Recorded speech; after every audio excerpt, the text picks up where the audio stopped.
എപ്പോഴും BJPയും അവരുടെ കൂട്ടുകാരും അധികാരത്തിലെത്തുമ്പോൾ ഇങ്ങനെ രഹസ്യമാണ്, പക്ഷെ അത് പരസ്യമായി പറയുക. അതിന്റെ ലക്ഷ്യം ജനങ്ങളെ മതത്തിന്റെ പേരിൽ വിഭജിക്കുക എന്നതാണ്.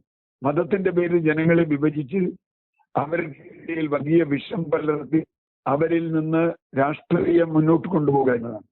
അത് എത്രത്തോളം ശരിയാണ് എന്നുള്ളത് ചരിത്രം വിലയിരുത്തേണ്ടതാണ്. കാരണം ഇത് ഇപ്പോ ഹിറ്റ്ലറുടെയൊക്കെ ഫാസിസ്റ്റ് ഭരണകാലത്ത് അങ്ങനെ ചെയ്തിട്ടുണ്ട്. കാരണം ആര്യൻസ് മാത്രമാവുക, ബാക്കി എല്ലാവരും ആര്യൻസ് അല്ലാന്ന് അവർ തീരുമാനിക്കുന്ന ആളുകൾ. ഹിന്ദു ആരാണെന്നുള്ള ഒരു ചോദ്യം വരും.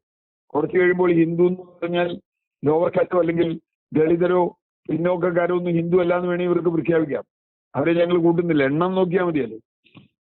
മറ്റു കുറെ എണ്ണങ്ങൾ കൊണ്ട് എനിക്ക് ഭൂരിപക്ഷം ഉണ്ടാക്കണമെങ്കിൽ ഞാൻ അങ്ങനെയാവാം.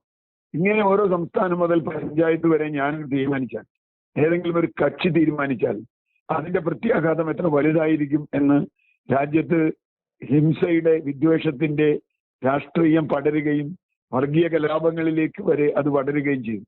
അതൊരു ക്രമസമാധാന പ്രശ്നവുമാണ്. മാത്രമല്ല, ഇദ്ദേഹത്തിനെതിരെ കേസെടുക്കാം. യഥാർത്ഥത്തിൽ വംശീയമായ വിദ്വേഷത്തിനും കലാപത്തിനും വഴിമരുന്നിട്ട പ്രസ്താവന നടത്തി എന്ന പേരിൽ ഇദ്ദേഹത്തിനെതിരെ കേസെടുക്കാം. അങ്ങനെ കേസെടുത്താൽ പോലും അത് അത്ഭുതകരമല്ല എന്നാണ് ഞാൻ പ്രതീക്ഷിക്കുന്നത്.